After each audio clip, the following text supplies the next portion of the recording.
तृतीय अध्याय।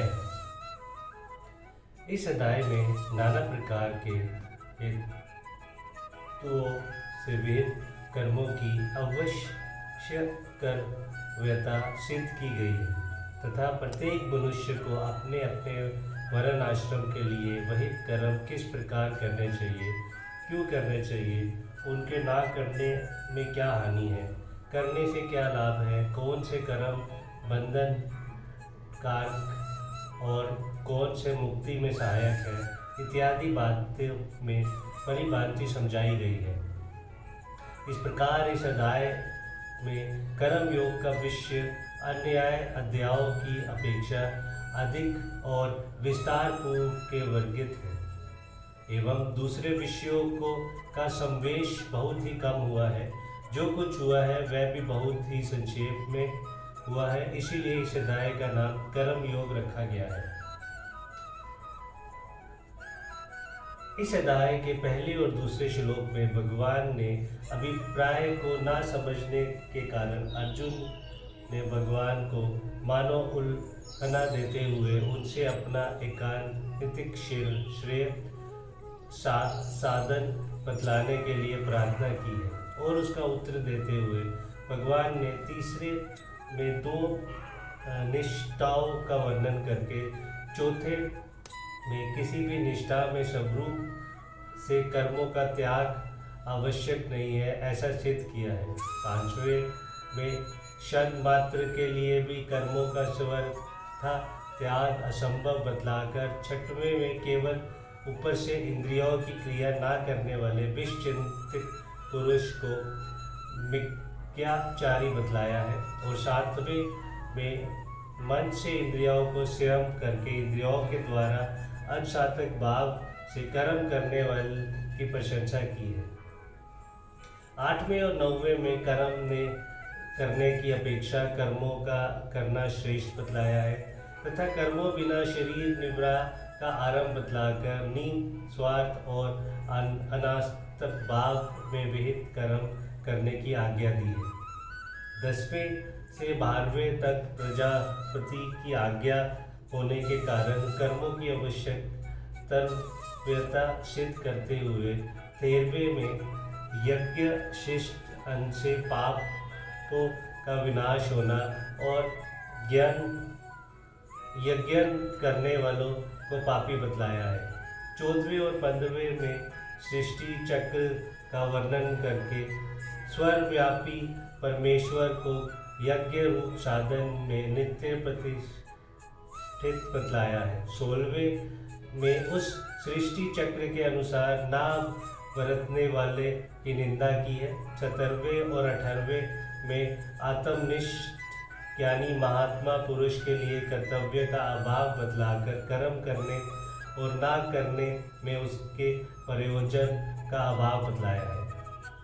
और 19वें ने उपयुक्त हेतु हुए से कर्म करना आवश्यक सिद्ध करके एवं निष्काम कर्म का फल परमात्मा की प्राप्ति बतलाकर अर्जुन को अनासक्त भाव से कर्म करने की आज्ञा दी है।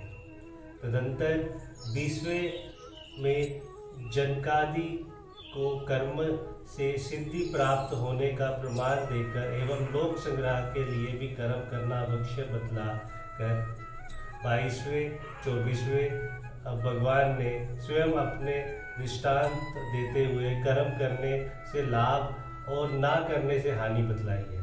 25वें और 26वें में ज्ञानी पुरुष के लिए भी लोक संग्रह स्वयं कर्म करना और दूसरे से करवाना उचित बतलाकर 27वें और 28वें में कर्म सत समुदाय की अपेक्षा संख्य योगी की विलक्षणता का प्रतिपादन करते हुए 29वें में ज्ञानी के लिए साधारण मनुष्य की विचलित न करने की बात कही गई है।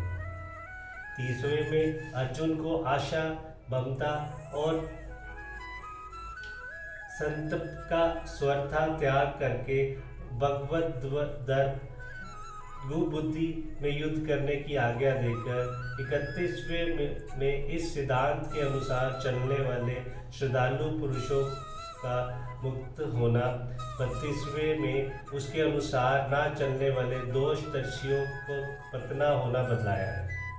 उसके बाद 33वें में प्रकृति के अनुसार सब रूप से क्रिया न करने में समस्त मनुष्यों की असमर्थता सिद्ध करते हुए 34वें राग द्वेष के वश में ना होने की प्रेरणा की है। और 35वें में पर धर्म की अपेक्षा लधर्म का कल्याणकार एवं पर धर्म को बतलाया है। 36वें में अर्जुन के ये पूछने पर कि बलात्कार से मनुष्य को पाप में प्रवृत्त कौन करता है, 37वें में काम रूप वैरागी को समस्त पाप चरण का मूल कारण बतलाया है। और 38वें में 41वें में तब उस काम को अग्नि की भांति दुष्पुर और ज्ञान का आवरण करने वाला महान शत्रु बतलाकर एवं उसके निवासस्थल नोक वर्णन करके इंद्रियाएं स्वयं पूर्व के उसका नाश करने के लिए कहा है। फिर 42वें में इंद्रियाएं, मन और बुद्धि से आत्मा अतिराय श्रेष्ठ बतलाकर 43वें में बुद्धि द्वारा मन का स्वयं करके काम को मारने की आज्ञा देते हुए अध्याय की समाप्ति की है। जय श्री कृष्ण।